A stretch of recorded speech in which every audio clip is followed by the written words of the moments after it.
right, I'm Cassie. I'm Keegan. I'm Christina. And oh my God, we have not recorded in I think this is the longest we've ever gone recording. And it's not because we years. didn't try. Yeah, it is not because we didn't try. Look, we had a complicated summer that mostly Christina worked very hard on our schedule to make everything slide together and work. And then there was illness involved. There was unexpected travel involved. There was a fire. Yeah. Okay. Yeah. There's power outages. Yes. Life stepped in and said, fuck your schedule. Let's tell you what we were going to do. What was supposed to happen was that I was going to fly in. Keegan has her big going away party, right? I'm flying in. Chris and she has no clue. Christina and I have been holding on to this secret nugget for months, if you can believe it. Well, first of all, I almost ruined things because I've delayed my move by a couple of months. And so I was like, let's just delay the going away party. It's no big deal. Let's just delay the going away party. Because of course I didn't know that Chris and Cassie were flying in from Europe. I had no idea. So I think I'm just meeting Christina for dinner. Yeah. And I get to the restaurant and I don't think I'm a stupid person, but sometimes things happen where I'm like, what is wrong with your brain? I walk up to No, you would not have host. expected that though. Why would you have suggested your brain shouldn't have thought? But I walk up to the host stand and I'm a little bit early. And so I'm like, oh, if the table's ready, I'll just sit. Or if not, I can just sit at the bar or whatever. And so they keep me at the host stand for forever. And while they're talking to me, I look over to the outdoor seating area and I see somebody and I literally thought I was like, you have to tell Cassie that you saw someone who looked exactly like her at the restaurant. I was like, that woman looks exactly like Cassie. You have to tell her that you saw her doppelganger at the restaurant. My brain just didn't she even literally go. looks right at me. I have a video of it. It's an awful video, or I would share it, but it's she looks directly at me. I'm filming her. I saw you. I just didn't think it was you. And then they were taking me to the table, and it wasn't until I saw Chris that I was like, oh, this is a thing God, that Chris is and Cassie happening. are here. Wow. Yeah. Well, and Christina wasn't. So the backgrounds, I'm trying to, set up this I'm going to dinner with Keegan on Friday night, who has a reservation. So then I'm texting back and forth with Cassie and friends and everything, who's all coming. I call Bakari, this restaurant, to explain the situation. We're surprising my friends. It's going to end up being this. The reservation's under this name. She's like, got it. Got you. She changes the reservation. I said, wait, does that send a notification to her phone? She's like, did. Oh my, she's like, I got your back. If she calls and if she's confused, she's like, we'll change it back and the reservation's now under your name. I'm like, great. I text Cassie, it's under my name, etc. Yeah. They apparently called you or whatever. I called them because it's exactly what you. I was like, this isn't right, and I didn't want them holding a table for 6. So I called them and I was like, I just want to make sure. I got a notification that this changed from 2 to 6. I just wanted to make sure.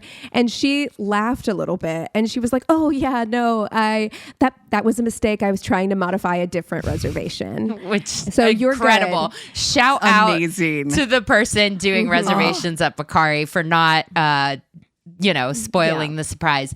Yeah. But then, I am home and a wildfire starts and they close the main freeway.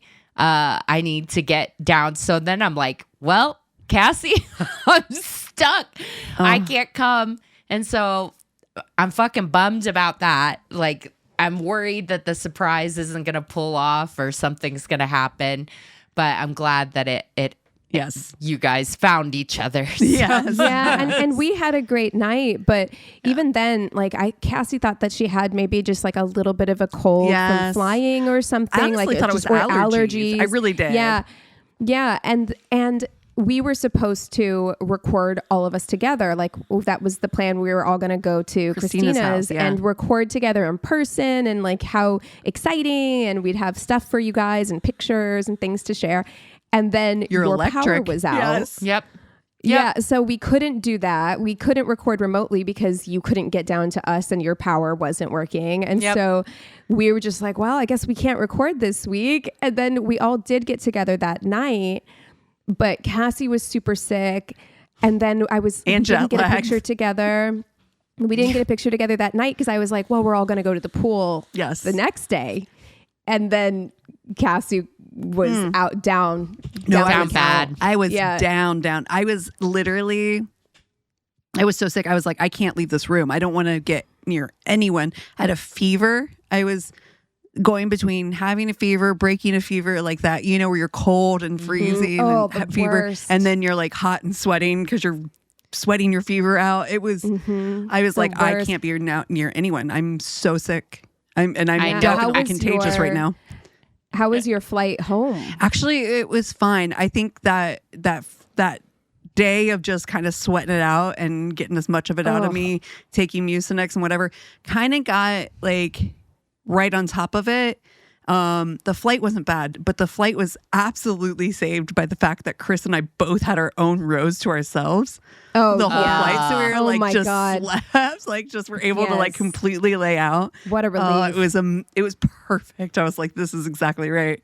Yeah. Because that would have sucked. People on planes. I've been on quite a few planes recently, and I know we talk about this. I think we talk about this every time we travel, but the behavior of people traveling is truly bonkers. Dude, society broke down in 2020. Truly. It literally, I think, has completely collapsed. And anytime I go to the airport now, it's just such a...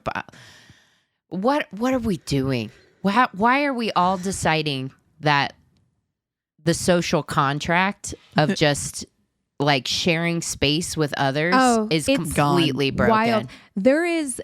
you've heard me complain about grocery stores and people just like stopping in the aisle or whatever. What is worse is at the airport. Yes. The number of people who will just stop in the middle, I'm like, people are, there's luggage involved. People are trying to make their flights. Like it's just the level of selfishness is truly mind-boggling. This last flight, when I was flying to Missouri this last time, there was this old couple who was walking. It was towards the end of boarding, and there was this old couple that was walking, and there was an empty seat in the middle in the row in front of me, and then across the aisle an empty seat in the middle on that side. So they hadn't picked their seats and they weren't sitting together. And so he, the old guy was like, you pick whichever side you want. And the person sitting in the window in the row in front of me was like, oh, do you two want to sit together? And the old guy was like, no, we've been married for 52 years. We could use the space. Yeah. That's fine. Yeah. He's like, it's fine. So he sat down. And I was like, oh, this is cute. Like these two kind of older guys are chatting and I'm listening to them. And the guy by the window was like, oh, 52 years. Like, that's amazing. Like I made it to 27. And he was like, when I got married, I thought it would be for eternity. Like that's what I signed up for. And then just one day, my wife just went crazy. My wife just went crazy and she left me. He's like, I swear to God, I didn't do anything. She just went nuts one day and walked out on me. I was like, I wish I could hear her side of the story so bad right now. The divorce came out of nowhere. Right. I didn't see it coming. Yeah. Now that I'm going through my own like perimenopause journey and like I'm still trying to figure out like how to, like I definitely have days where I do not feel at all like myself. I'm like, this makes sense. Yeah. It definitely makes sense. And honestly, maybe he's totally right. And I would have been like left a little bit of ambiguity. Wow. Can't say. Thank you. There. Could not say that word. But then later I'm like listening to my audiobook or whatever. Or no, I'm trying to read my book. And I just catch a little bit of the conversation because those two men did not stop talking the entire flight. And he was saying, what I heard him say was, yeah, my sister really hates him, but I don't know. I like Trump. I don't know why. Well, there it is. I don't know why. I just kind of do. And you're like, oh God. Jesus. No, I think the writing was on the wall. Yes, sir. Team your wife, and I don't know her. Yep. There you go. What, that cinched it. Yep. Exactly.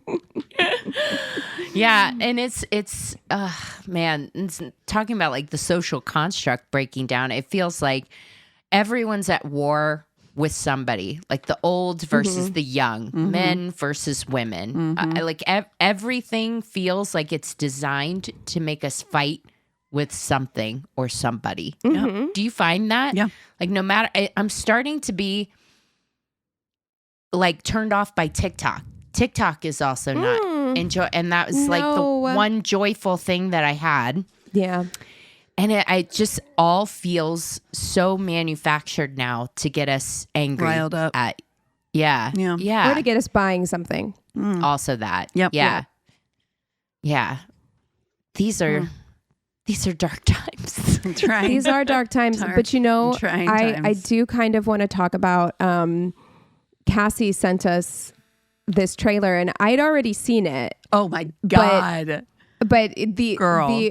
You were so appalled by this trailer. I'm shook. And I think the movie is called Wicker. It is called Wicker. Yeah. And it's Olivia Colman, who I love, is my pride and joy, heart and soul. Like I love her. That woman. I love her so much. I think she's so amazing. But she's basically like a fishmonger and is just like, nah, my time for romance is over. And I don't know how the Wicker Man, the man made of wicker, the basket human. No, the guy. Peter Dinklage weaves him. Oh, yeah. Oh. Did you watch the trailer? Because he is. And yes. Then the man who's made of wicker is what's his name? Alexander Skarsgård. God. And I'll tell you, because it's not in the American trailer, but in the European trailer, you do see his dick. Yeah. Like you see his full ass dick. And I saw that, and the discourse, I will say this, TikTok or otherwise, Threads, wherever you're at, the discourse around how you would fuck a wicker man without getting splinters. Yeah. People are being so serious about it. They're like, well, you could dip it in wax. You could. They're like, there are ways if you really wanted to. Oh my God. Oh my God. Oh my God. And literally, I love Alexander Skarsgård so much. Such a weirdo. He seems like such a fucking weirdo. Hot, weird men is my type. Like, if you are weird and hot, I'm freaking sold. Robert Pattinson, my God. I cannot wait to see Robert Pattinson in Chris Hansen. Oh, yeah. Yes. Oh, I'm excited about that. That looks good as hell. I can't wait. I cannot wait. That looks insane. It feels like there is a little bit of a resurrection in movies this year. Yeah. Because I really loved Obsession. I thought it was unique. I thought it was cool. It was like brand new. I also really fucking loved The Odyssey. I did too. Loved yeah, and we haven't Odyssey. discussed that because it's been so long since we recorded. But yeah, I saw The Odyssey in theaters, and it was... a movie has to be good when it's 3 hours long. And I was like maybe I'll see that again. Like, maybe I'll see it again because like, I feel like I missed things or, like I haven't gone back to the theater to see it again. But the fact that a proponent of no movie being longer than 2 hours ever. But it's The Odyssey. Come on. I mean, it's not like there's not enough to tell. There's plenty of material. Good book recommendation for people who enjoyed The Odyssey is, and maybe we've talked about Circe before by Madeline Miller on this show, but that book is so beautifully written. She also wrote Song of Achilles, which is beautiful as well, but I prefer Circe. But that scene really stole the movie for me. The Circe, Samantha Morton playing Circe was so just perfect. And amazing. The fact that it was all practical too, that they didn't use like CGI, all the bells and whistles, you can feel the difference. And I hope that people still continue to go out and support movies like that. Like, obviously they did, but the vast contrast between a movie like Odyssey and like a Marvel movie, like you can see it in the tones. Like I'm starting to pick up, and maybe it's because we're getting bombarded with so much AI content these days that it's starting to fall flat for me. Anything that's super, super green screen or CGI, like my body, my heart, all of it is cut off from that, and it's not as evocative as something that is like made and performed by humans, you know? Yeah. It lacks a certain amount of depth for sure. Yeah. Yeah. So if you haven't seen The Odyssey, I mean, I would recommend it. If you can see it in theaters, that's really the way to do it, though. For me, if I am going to watch a 3-hour long movie, it does have to be in theaters. I cannot. Does it have an intermission? No. So just straight through. Mm-mm.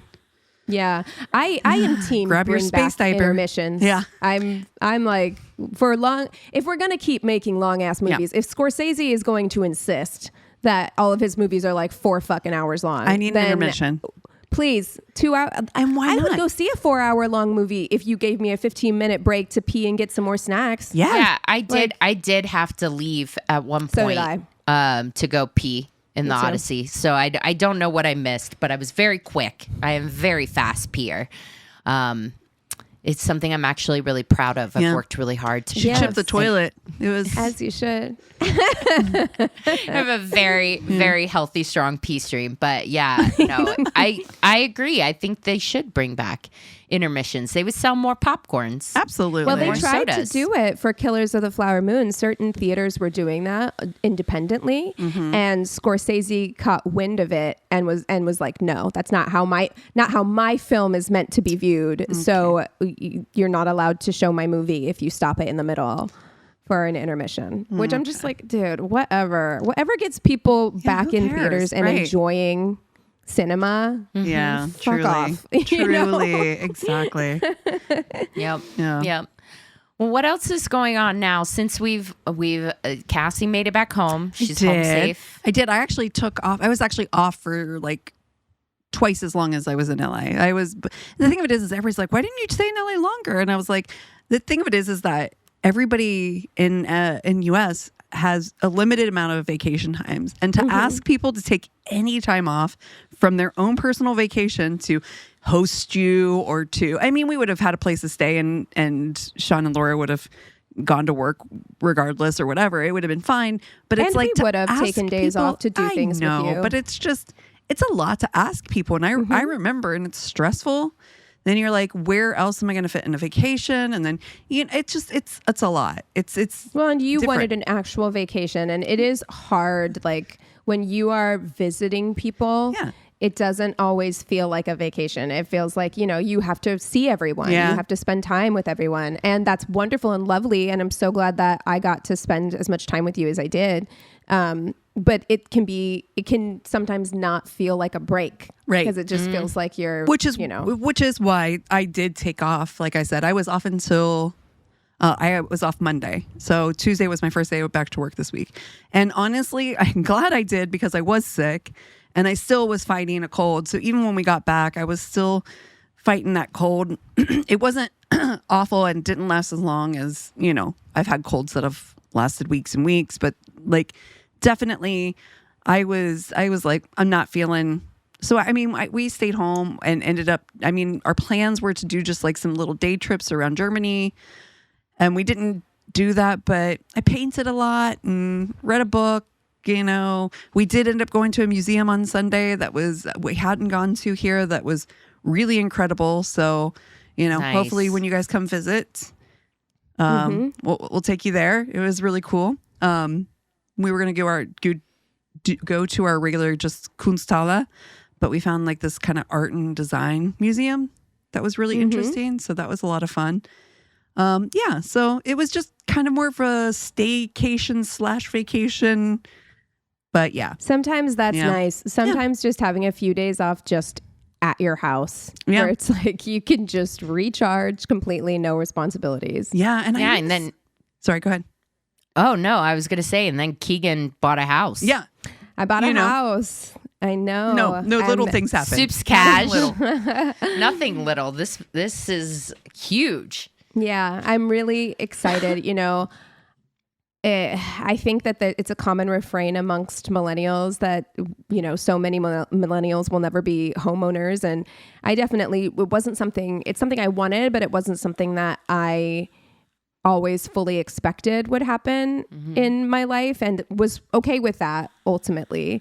And so this is really exciting that not only did I buy a house, but what I've continually said that I've wanted over the last few years is to have, first of all, I didn't want to share a wall with anyone. So not sharing a wall with anybody, and having enough outdoor space to do all of the kind of things that bring me joy, like gardening and, you know, having space for the animals, and maybe I can get chicken someday and stuff like that. Barbecues and fires out back. Have people host people, have people over. The house has a fire pit, and that's, you know, lots of space. And that's kind of what I've wanted. I've really been craving a community, and I hope that this kind of allows some space for that. So, I'm really excited. I'm excited to have a home that's truly mine, and I can do whatever I want with. You can do whatever you want. That's right. Yeah. We're going to have a you girl take a house. hammer to the wall if you wanted to. I know. Just, I could rip, because the rooms are quite small, the bedrooms. And I was like, yeah, I could just take this wall down and then have like one really big room, like one really big bedroom if I wanted to, you know? So it is, you can paint whatever you want. I'm going to put wallpaper up. I've got some green tile picked out for the bathroom. I'm excited about things. So I love green in a bathroom. Is it like that forest green? And then I'm going to do like a dark forest green tile on the bottom, and then moody wallpaper on the top half. Nice. Of the bathroom. Because I'm like, you know how much I love a bath, and I want it to be like, we're never turning on the big light. It's all little lights. Yes. Lots of little lights. Soft lights. Soft lights. Yeah. So I've got plans in place for almost every room in the house. So I'm so really excited for your practical magic. Yeah, I'm entering soft girl era for sure. Yeah, a little witchy house. Amazing. Well, hey, you guys want to take 5 and then we'll come back with... I would love to, right after I tell you about our new patrons that we've gotten over the last month. Seriously. Yeah, if you joined us on Patreon, we promise we're not ignoring you. We just literally haven't recorded for a month. So allow me to give a big shout out to all of our new patrons, starting with Sarah Harvey. Welcome, and thank you so much for joining us on Patreon, as well as Emily and Pernille and Arlene, who we actually met. Arlene Levinson. I had a yard sale, and she came and bought some of my things. No way. And she was super sweet. She just relocated here from out of town, or relocated back, and she needed some furniture, so she bought some things for me. And she immediately followed the podcast and started listening that day, and became a patron that same day. Wow. So thank you so much, Arlene. We're so happy to have you. And then Randy Shelton, thank you so much for joining us. So we have a handful of new patrons.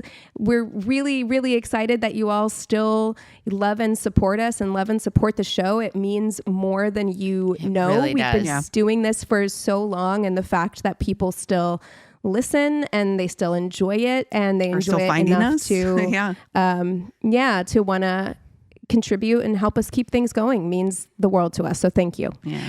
Dude, so on Facebook, Heather I want to shout out Heather. She commented and had this whole like really nice thing about like supporting the Patreon. And I was like, oh, that's awesome. And she's like, may I recommend this level? Apparently there's a level on our Patreon I had no idea about. It's like a God level, and it's $12,000 a month. What? Oh my God.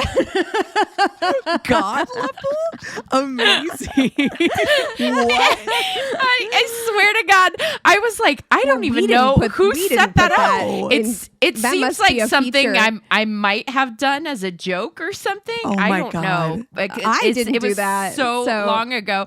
But she even said, I was like, I didn't even know that was the thing. She's like, to be honest, seems like a very Capricorn thing to do. It had to be you. It had to be you because it was not me. I guarantee you I didn't do that. So, but you know what?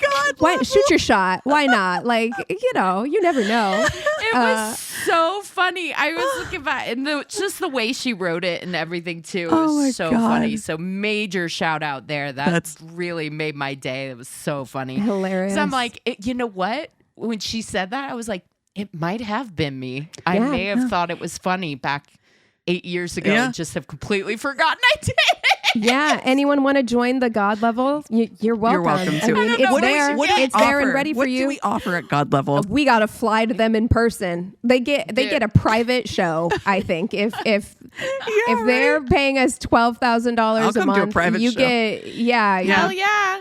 Oh you my God. get a private in person. You get to watch us record in person wherever you are. Oh, incredible. Wow. Well, now let's take 5 and then we'll come back with stories. Sounds good. And we're back.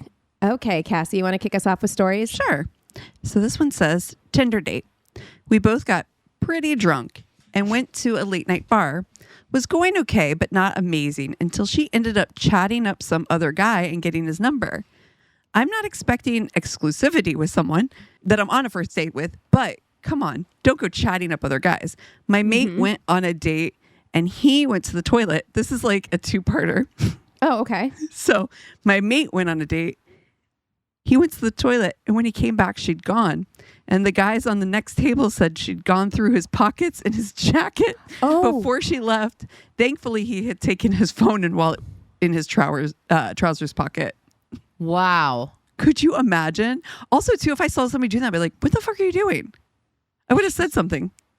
Yeah. Well, yeah. I'd like to think I would have, but then I'm so good at like reasoning myself out of something. I'd be like, oh, well, maybe that's his girlfriend and she's like looking for something specific, for car keys or something. Yeah. I would have rationalized it for sure. Even if something's weird, I would talk myself out of it for sure. Because that's wild. Like thinking that you have like, well, yeah.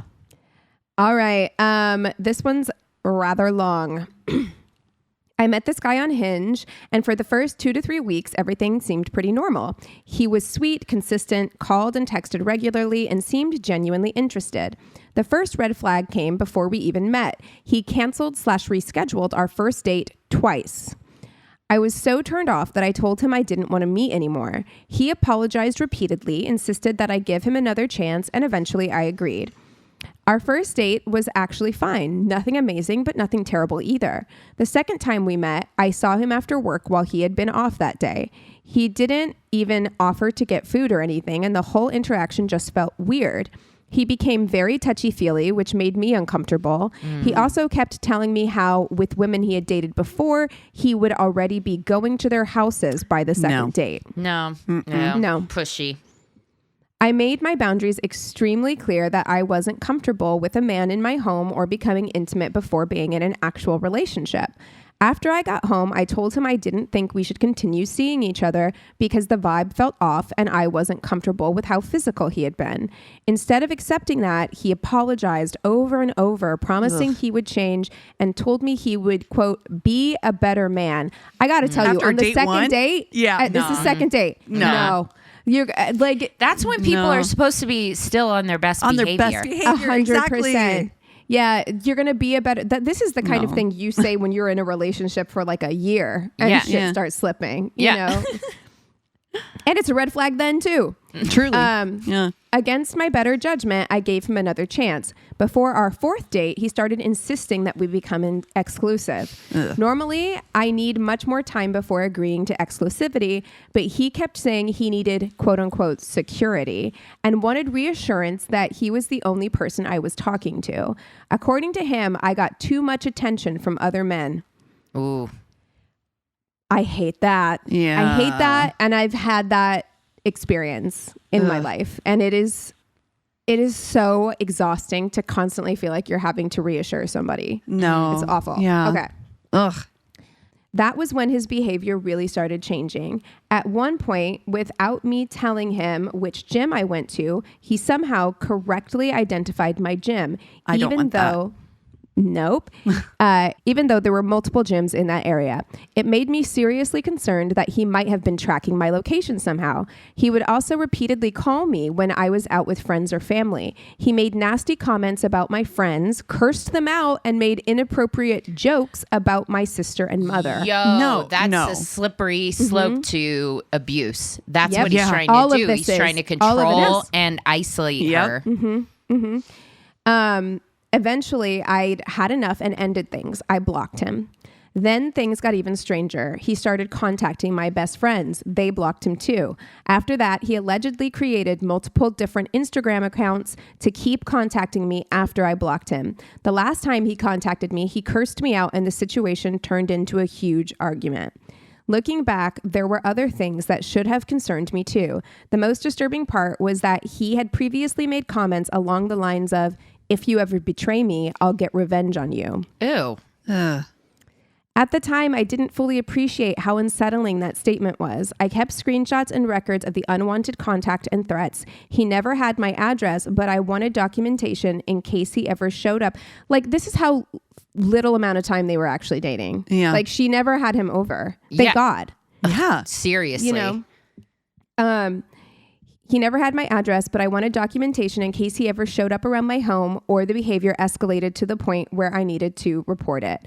The biggest thing I learned from this experience is don't keep talking yourself out of your own discomfort. I noticed red flags very early. I actually tried to end things more than once, but every time I was persuaded by apologies, promises, and I'll change. Such a good thing Reminder. such a good reminder. Yeah, because I can totally, like I said, I'm so good at rationalizing things that you really, really genuinely have to listen to your gut. He told you who he was right from the beginning. If they're throwing out the "I'll be a better man," "I'm sorry, baby, please," after the second date, you got to cut it off at the knees. Yeah. You know, I've also never I'm sure we've talked about this before, but I've never grown to love somebody. No. Do you know what I mean? Like, absolutely.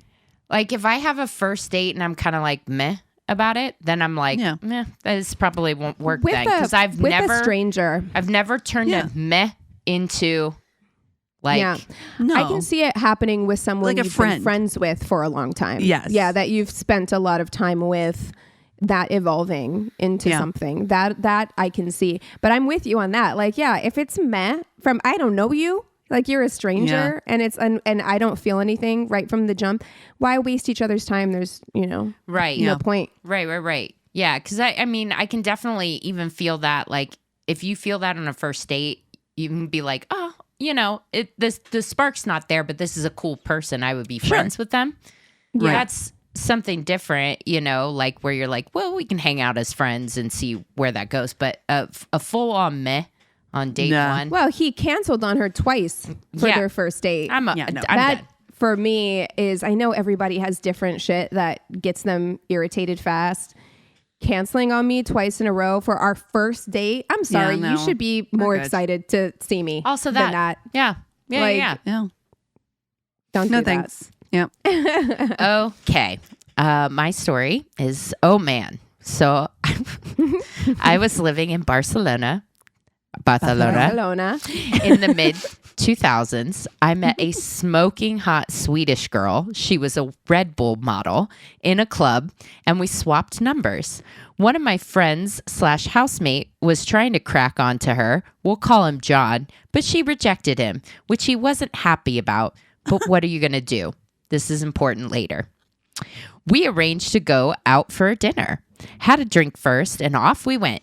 Everything's going well. We're asking each other questions and she mentioned she lived in Tokyo for a bit, working as a hostess in a nightclub.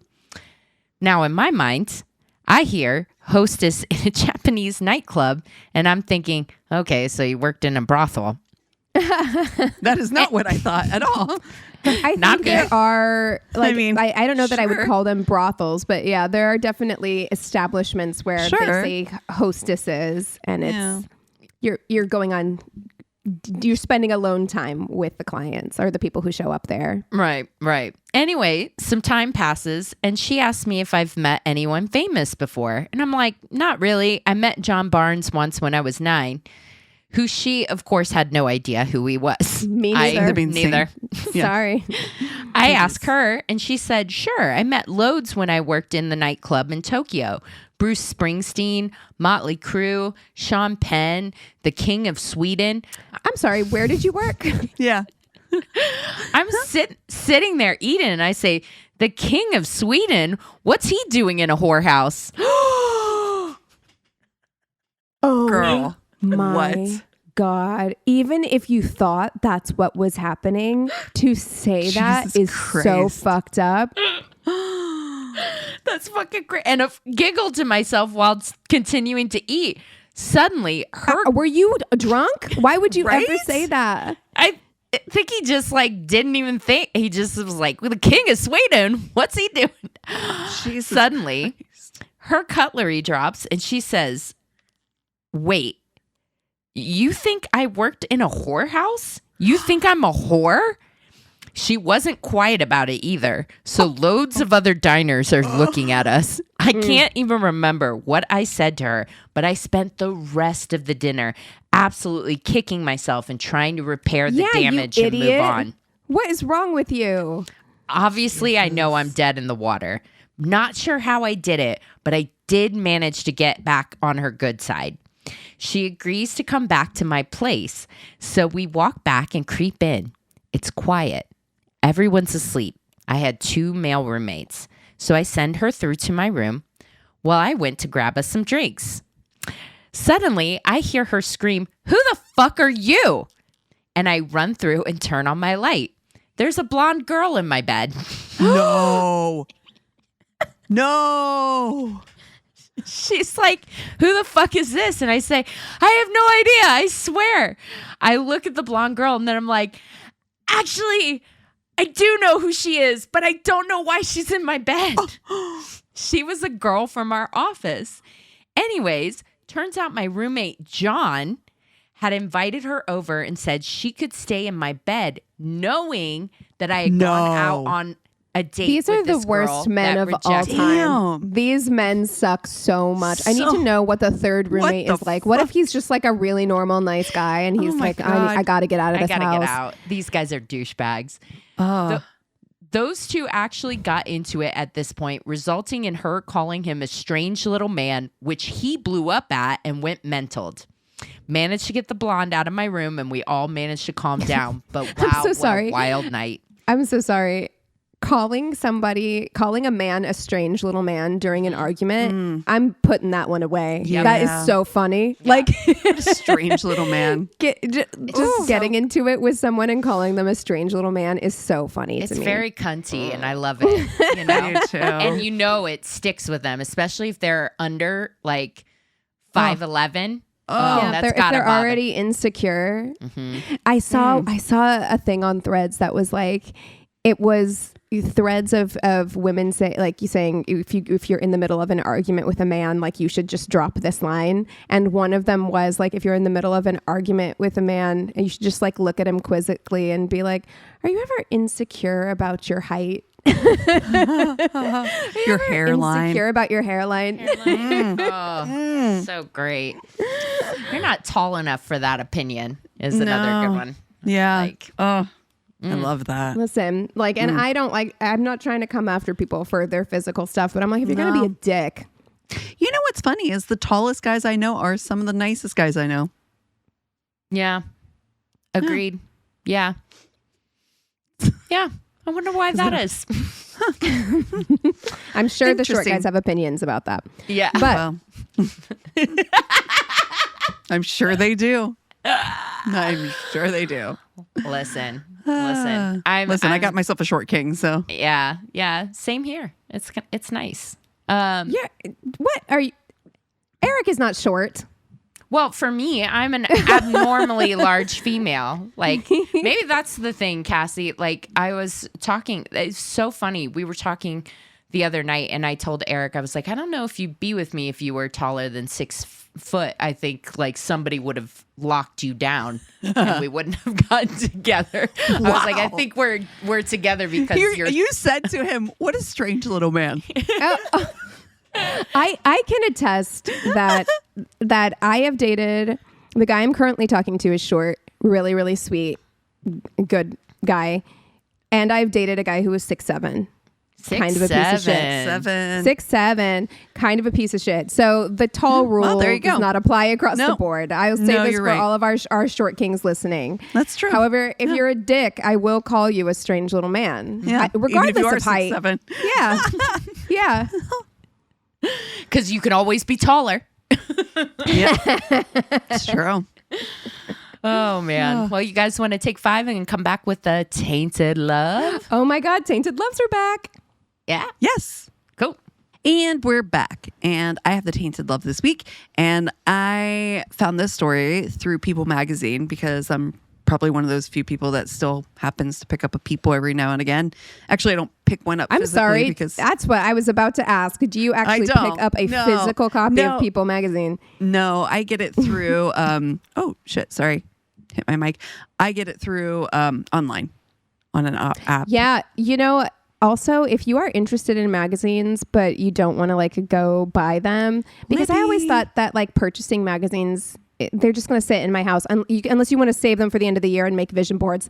But you can, if you have the Libby app or some other equivalent app, you can rent magazines to go on your Kindle or whatever. Yep. Exactly. Which is really cool. I do Texas Monthly because I like their true crime stuff. Skip Hollingsworth. I'm a huge fan of Skip. And then I do the Atlantic because I am an insufferable liberal.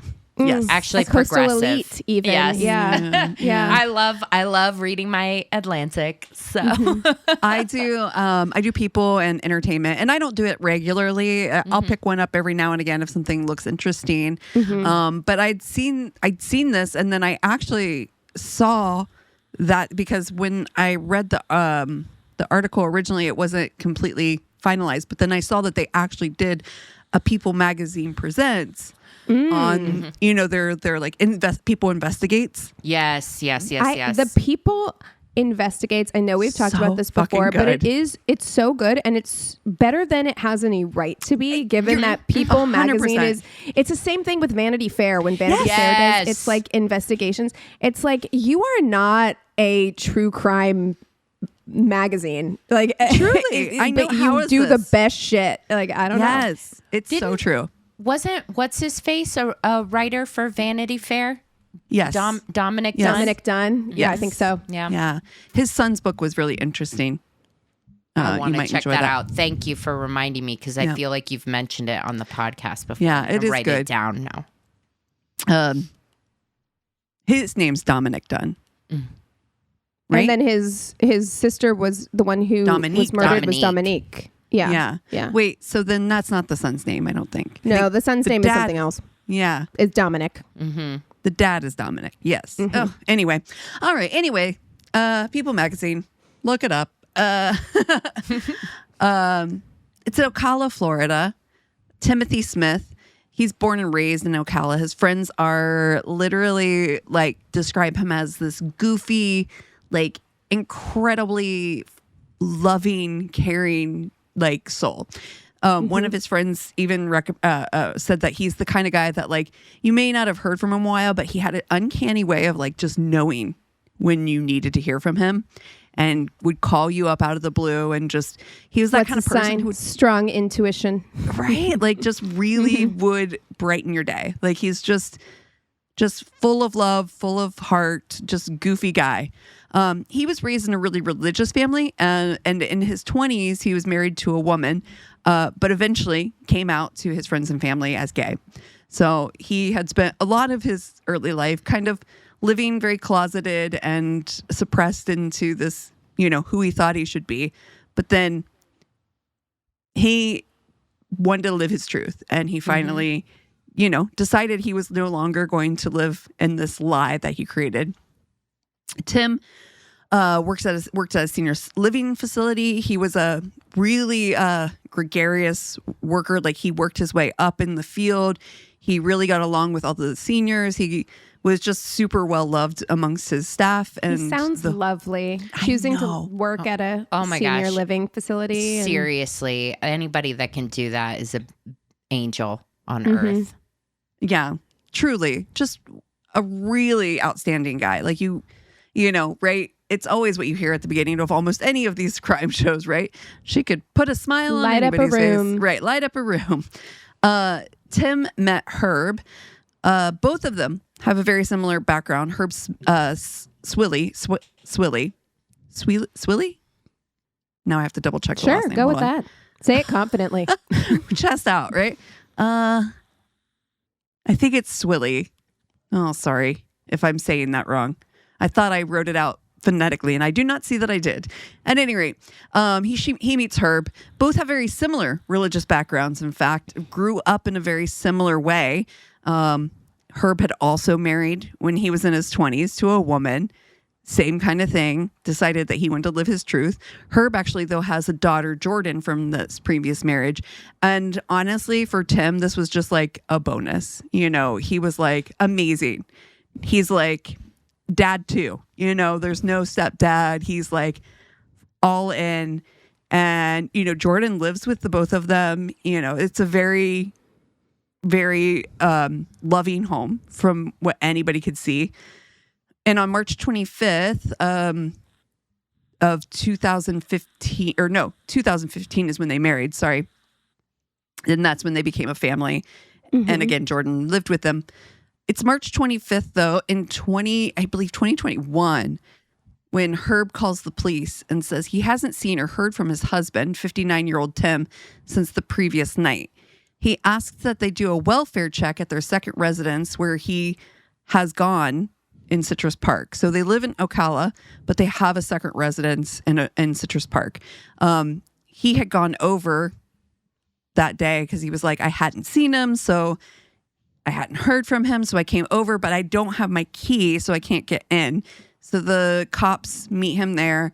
They get the manager of the residence to let them in. And police, when they arrive, again, the Jeep's in the parking lot, so they're pretty sure that he's there, but they don't see anything initially when they walk in the door. They are surprised when they walk into the room and see that it's decked out like a sex dungeon. There's a swing, a toolbox with sex toys, and a massage table. And in the second bedroom is where they find Tim on the floor between the bed and the closet, and nothing but his shoes and a shirt. And it looks as though he has been strangled. So police are like, yeah, it's not good. Herb, he has passed. Scene generally, though, is super clean. One of the things they remark on right away is that the whole place smells like bleach. That it's definitely been wiped down. Very wiped down. Exactly. So, and again, Tim has ligature marks on his neck. There's no signs of struggle. There's no breaking of the doors. There's no breaking of anything in the house. There's no struggle. There's nothing, no defensive wounds or anything. So they're like, what in the world could this be? Also, there's no rope that might have suggested maybe self-harm took place. So it's not like, anything like that happened. So they're searching through the house. In the washing machine, they find a backpack and a wallet belonging to Tim, along with his cell phone in the washing machine. I don't think it's been run, but it has been like stashed there. So police take the phone, try to connect the dots. First of all, they're like, okay, we need to get this traced. We need to find out what's going on here. And of course they're looking at Herb first. They're like, hey guy, you're the closest one to him, and apparently the last person to see him as far as we know. So they, sit him down. Herb tells them, he's like, yeah, Thursday evening. He's like, I went to bed. Tim was still up. He was taking his meds as I was heading off to bed. I woke up in the morning around 4:50 to head to the gym, came home, took a shower. He says he was not completely sure if Tim was still in bed, but he assumed he was. He was like, I sneak out because it's really early, head to the gym. And when I come back in, I kind of sneak in real quickly. I thought I saw him in the bed, headed in the shower as quietly as possible. It's kind of our routine. But when I came back out of the shower, when I was done with everything, it was around 6:40. And Tim was definitely not there by then. But Herb said he had guessed really at that point, he'd probably gotten up and headed to work. So he said Tim parks in the garage too. So he wouldn't have been able to know if his car was there because he's like, Herb doesn't use the garage. So he's like, I wouldn't have even known if Tim's car was there because I would have had no reason to have seen it one way or the other. So he's like, I really don't know when he left. I'm confused as to, the timeline. Herb says he had gone to lunch that afternoon with Jordan. And throughout the day, he was texting Tim with no reply, which was really weird for Tim. Tim normally always replied back. And, even if he was busy at work, he would take time to reply. He then gets a call from Tim's work, though, saying that he had not shown up for work that day. He says that's when he drives to Citrus Park, sees Tim's Jeep, pounds on the door, gets no reply, and then calls the police. Herb tells police that the secondary place was their recreation apartment. That's what he called it. That they had a very loving, conflict-free marriage. He says that they even called the place the Daddy Den. Both had Grindr and Adam for Adam accounts. Nothing was secretive. It was just them exploring fantasies openly, a very open relationship. Open marriage. Completely open marriage. And Herb says in the interview with police that they both admittedly knew that there might be some risks, of course, inviting others from the outside into either with them together or even individually. There's always maybe a risk, but it was just they were having fun and, didn't think too deeply about it possibly being a problem. Herb, though, he's like just that's always a little crazy to me. I mean, to each their own in any relationship. To me, it's like, Christina, I'm sure you can relate as someone who plays like consequences, where it's like you have to go down every route of how this could end up. And for me, I think that you always have to, I'm not saying don't do it, but I'm saying like you always have to take it pretty seriously of like, what are the potentials that could result from any given.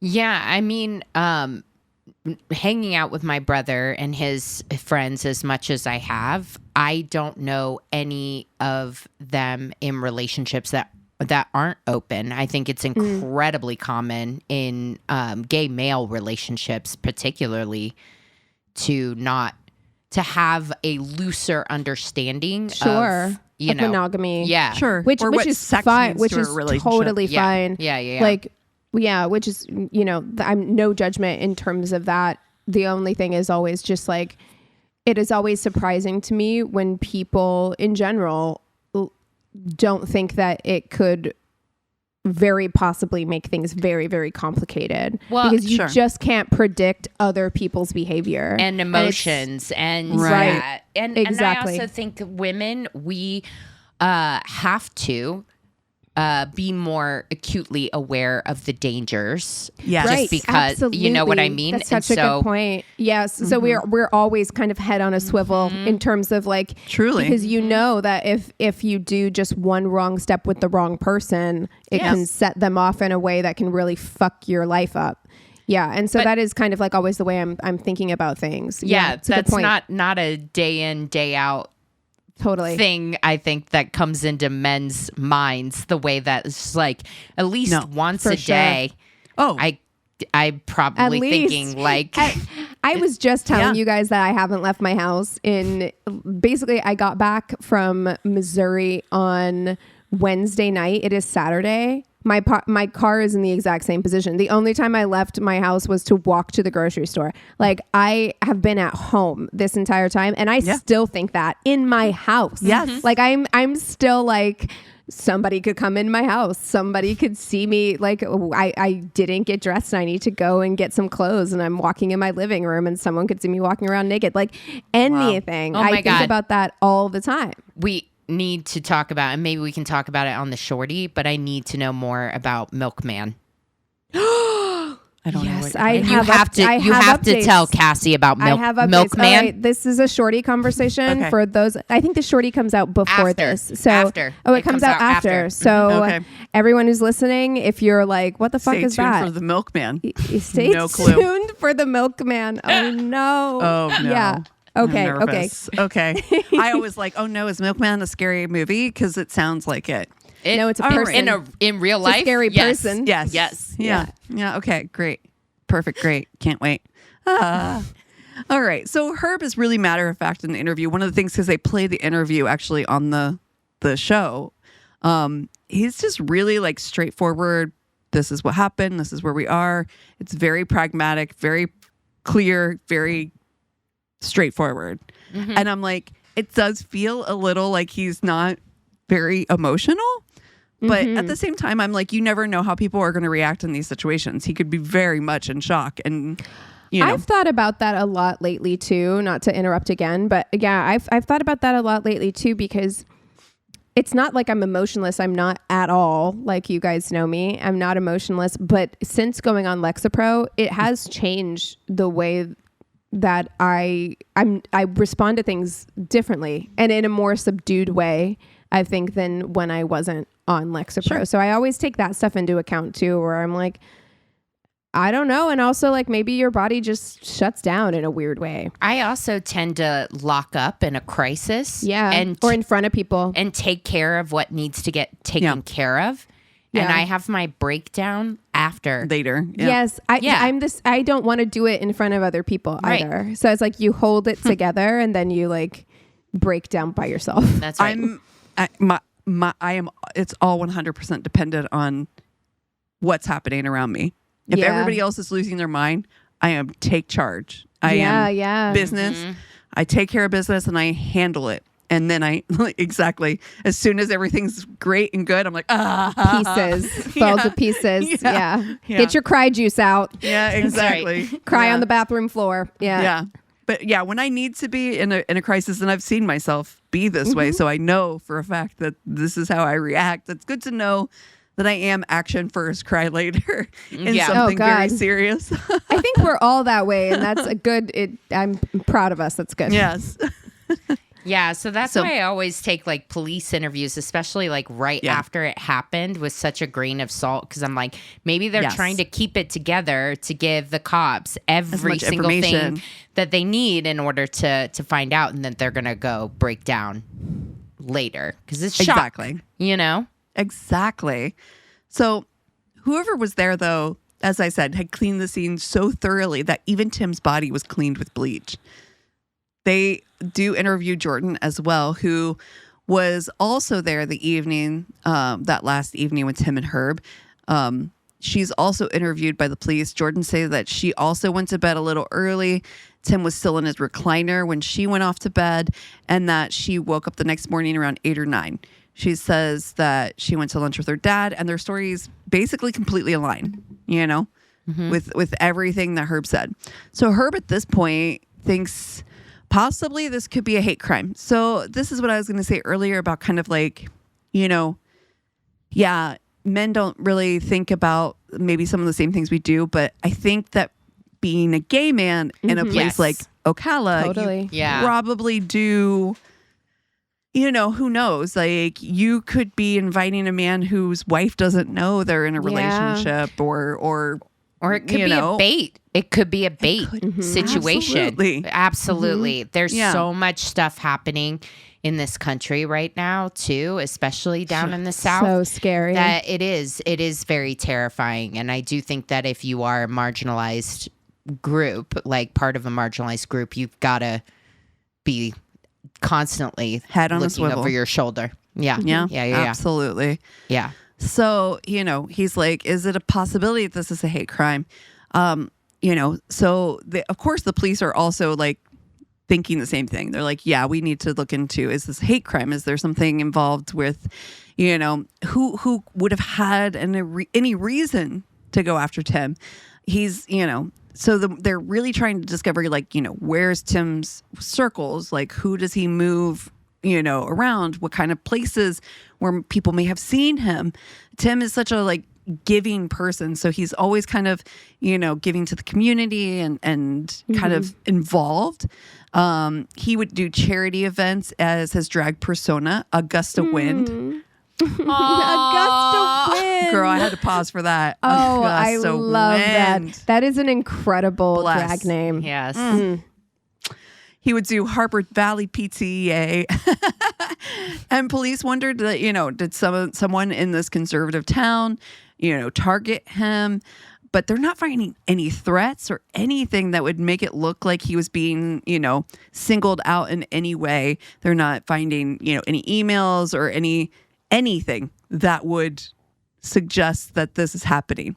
So police interview his coworkers at the senior living facility and find that he is, again, much loved by everyone, like I said, except that he had recently fired an employee, and that didn't go very well, according to them. And was this person holding a grudge? Investigators then search for the employee and learned more about the firing. You guys are going to love this. He says that he kissed a patient. The man who was fired had kissed a patient. Can't do that. You can't do that. No. He kissed a patient. These For are like why? seniors. Why? Friends. I'm so confused. And that Tim had no choice. On the forehead or like what? No. What do you mean? No, not like that. He was caught kissing a patient. I don't like that. I don't like it either. And Tim had, of course, no choice but to fire him. Yes, And immediately. Yeah. And I guess the guy was like, I completely understand. He had to fire me, obviously, for the situation. I don't hold any ill will toward him for having to let me go. He was alibied out. He's like, yeah. Too far. That was too far. I get it. I get it. I get it. All right. Yeah. You know what? You got me. You know what? Yep. It's my bad. It's my bad. It's my bad. Jesus. He was alibied out because he was home all night that evening with his wife. Oh, God. Can you imagine finding that out about your husband? Oh, I got fired today. For what? I hate it. I hate it. I both need more details and want more details. None. Yeah. Threw it out. Immediately forgotten. Yep. Complete. Put it in the garbage already. Like, is this some kind of Harold and Maude love affair happening? I don't want to know. What actually. is this? Yeah. Okay. All right. Yeah. Meanwhile, they're still searching along the route that Tim would have taken to their second home to see if anyone might have captured something on cameras that might give them a lead, as well as some forensics start coming back. A fingerprint is found on a lubricant bottle from the apartment, and it comes back to a guy named James. He lives over 300 miles away from the scene. They speak to him on the phone. He doesn't come in to their designated interview appointment. They reach him again by phone, but he keeps blowing them off, saying it's an awful 4-hour drive. He's not interested really in making it up. So investigators decide, okay, well, we'll come down to you. He doesn't really want to meet them in front of his significant other, but meets them in the car. He admits that he had been at the house before, can't remember if he had touched anything, but it was clear that he had left fingerprints. He's like, I clearly left something. Then he's like, you know what? I was here. He's like, my phone, he's like, what can I do? He's like, I'll hand you my phone right now. They plug it in. They have absolute proof that he was 4 hours away the evening that it happened. So he's cleared. Dude, I have to say, if there's a murder investigation going on and you don't want your significant other to know about it, you need to drive the terrible 4 drive hour. the 4 hours. Yeah. Don't let them come to your city. You have a business trip.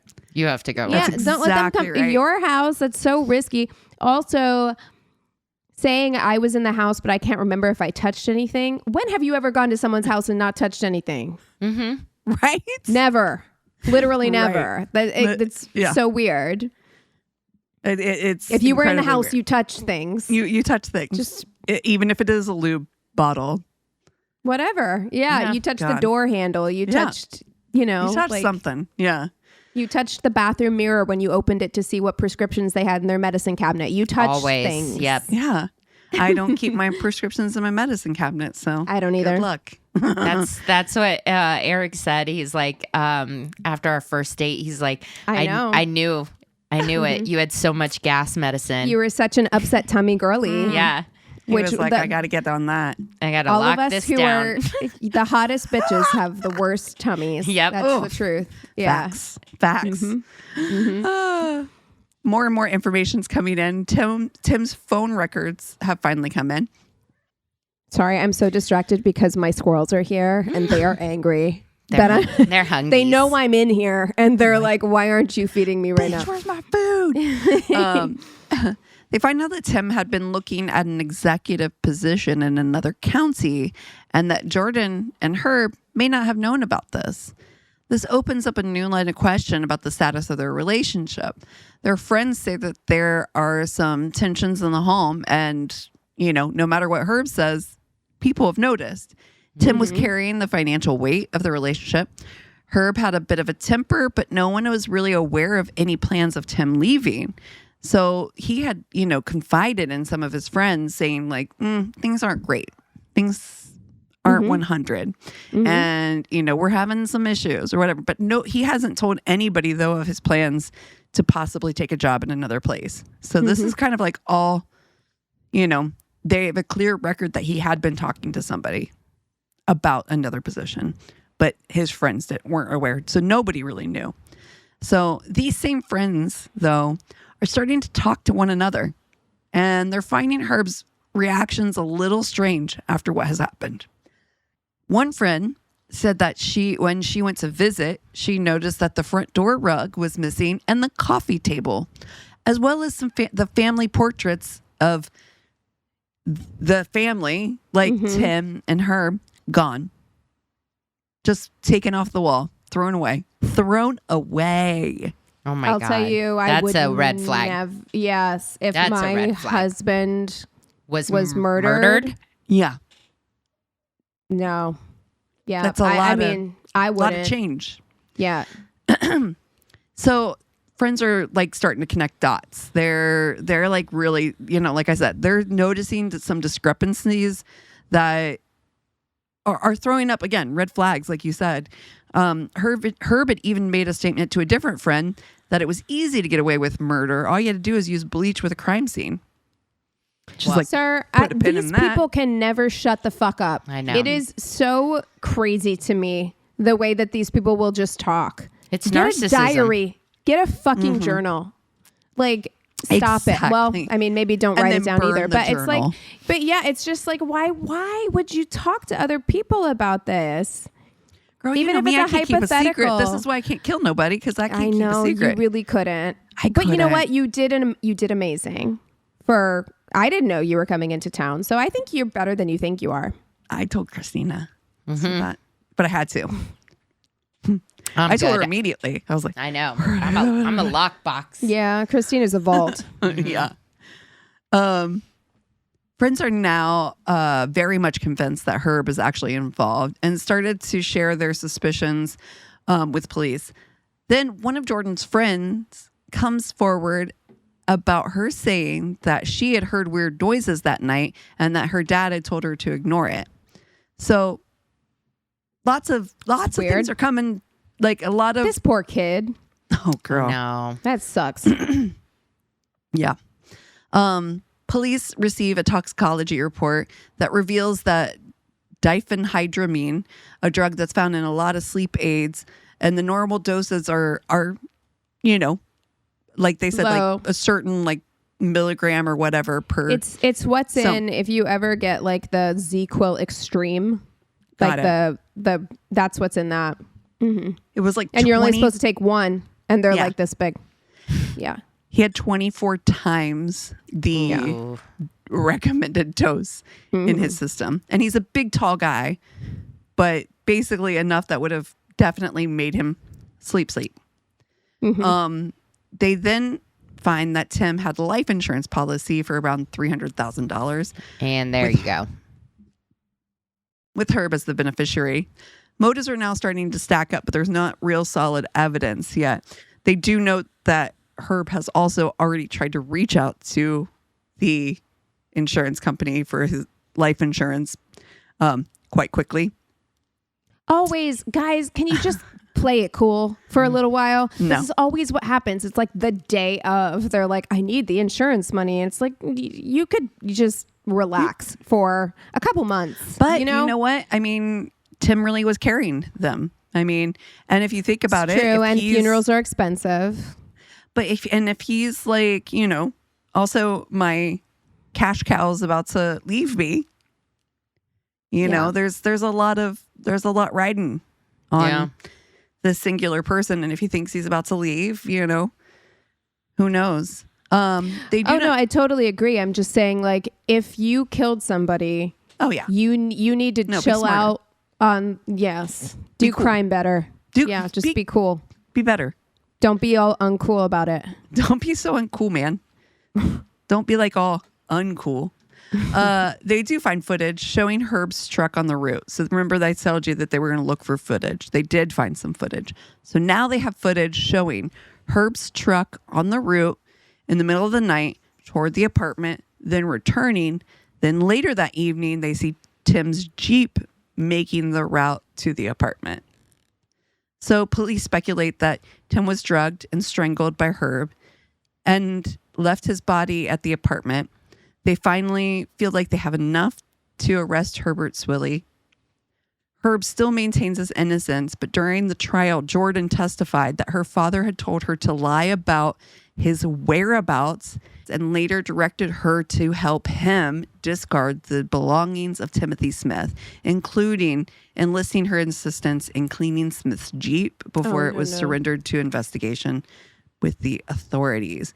September last year, Herbert was found guilty of premeditated first-degree murder and was sentenced to life.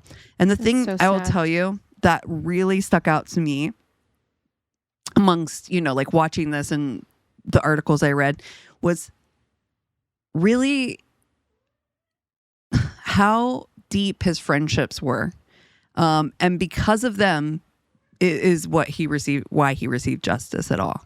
Mm-hmm. Because of his friends, obviously the police might have gotten there at some points, whatever, but his friends were calling the police as soon as they had all got together and were like, hey, this feels weird. They all were like blowing up the investigators on this. They were like, hey, we think this. Here's some red flags. And if it hadn't been for them really kind of coming in and saying, you know, like, we need answers and we want to know what happened to our friend. The one woman they showed had actually gotten a tattoo on her arm. She was like, they both loved mermaids. And so she got like a little wave with Tim's name written in the wave. Aww. And a little dolphin fin. And it's just like, you know, like these things where you're just like, okay, this is a really special person.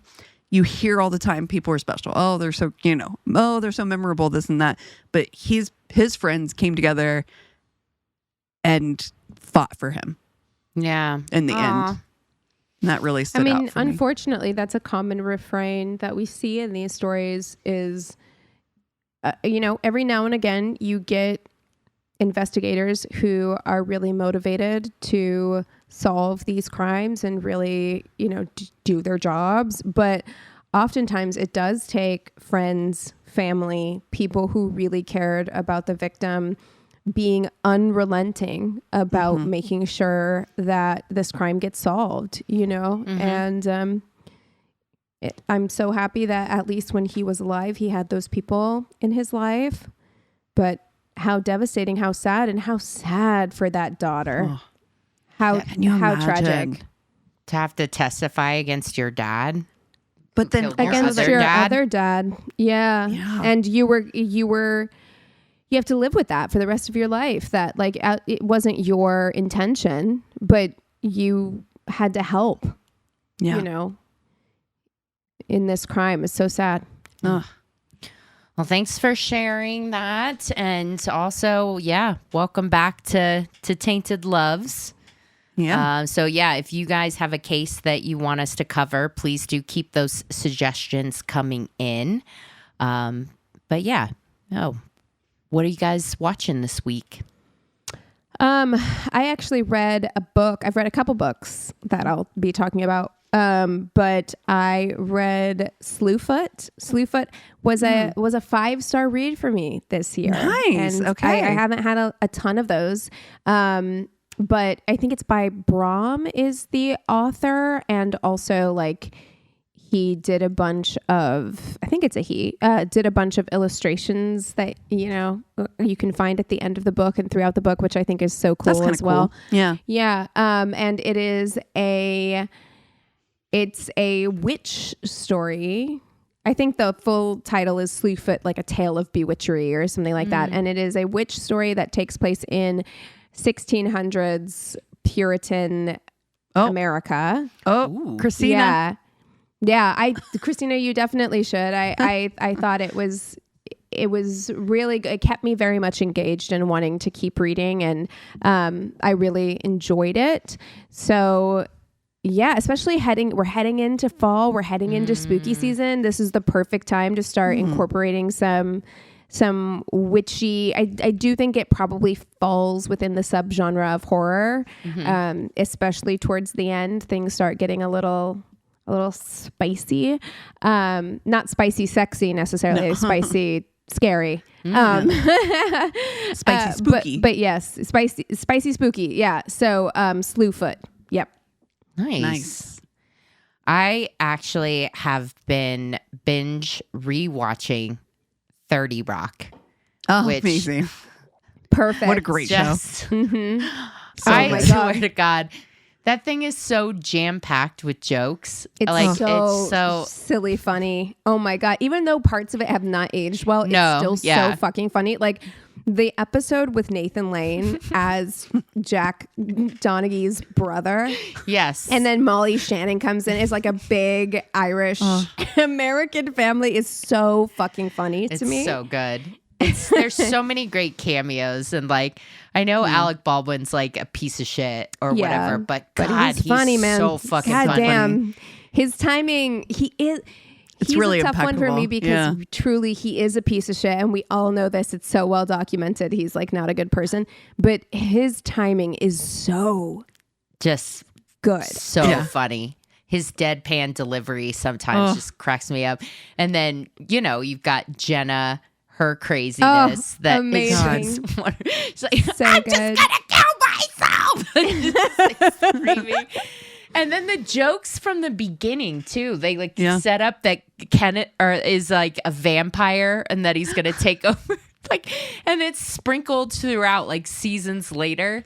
And then Tracy Morgan. A treasure. And Tina Fey holds it down. Like everybody on that show is so good and funny. We have Abbott Elementary now, which I think has a similar energy, but that time period of like 30 Rock, Parks and Rec, so fucking funny. Well, something that I guess the reason why we got there is there's a show that Tracy Morgan is on now with Harry Potter. Oh yeah, Radcliffe. I knew that. Yeah, it's hysterical. It's really funny. It is shit. Okay. Weirdly. So then we were like, and it did get renewed for another season. I'm like, I love that Harry Potter is doing Hot this. Weird guys. Weird guys / Short Kings. Yeah. Daniel Radcliffe. Dude, if he was single and I was single and we met each other at the same time, I would fuck Daniel Radcliffe in a heartbeat. That guy is so funny. Hey, balls in your court, Daniel. Manifest. You heard it here first. I mean, I know she used to date your co-star back in the day. We'll work it out. It'll be okay. Yeah. Listen, there's enough of me to go around. That's right. Oh God. I also read a book. I read All the Colors of the Dark. Keegan, have you read that? Have not. Okay, I thought that you had. Who's the author? She's a thick boy. Oh, yes. Chris Wicker, but it reads really fast. So there's a lot of smooth, goes down smooth. Yes, it's got a lot. It's the very short chapters. It's paced really well. Nice. It's all the colors of the dark. All the colors of the dark. And I keep seeing all the colors of the wind, but it's all the colors of the dark. It's two different things. Mm-hmm. I'm in on it. I'll add it to my Libby as soon as we're done. Yeah. Did you do Parable of the Sower yet? Most importantly. I am reading it currently. I cannot believe you guys are diving into something like that. It's too on the nose. It's so I'm not going to get through it as fast as Cassie did because of that. Because like I got in bed last night and my routine is to get in bed at night and read. And I'm about almost halfway through the book. I couldn't put it down. It's amazing. It's so good. It's a very good book. But I got in bed last night and I was like, not tonight. I was like, I just can't, I can't, not tonight. You know what I mean? So I think I'm going to move through it a little slower than you just because there are nights where I'm just like, maybe it's been a little bit of a heavy day and I don't want to end it on maybe a more of a heavier note. But do I think that Octavia Butler is an incredible writer? Do I think the book is amazing? Yeah. It's great. Thank you for the recommendation. I'm very much enjoying it. So many highlighter marks. So I have my highlighter and my pencil. Oof. Yep. We're underlining. We're highlighting. Yep. Yeah. Great. Well, we're having a major book club. Yes. If you guys have something that we should read or watch, if you want to hear more about the milkman and you just can't wait until the next episode. If you just want to reach out and say hello, go to our one-stop shop of a website. It's myworstatepodcast.com. And we love you so much. Cheers.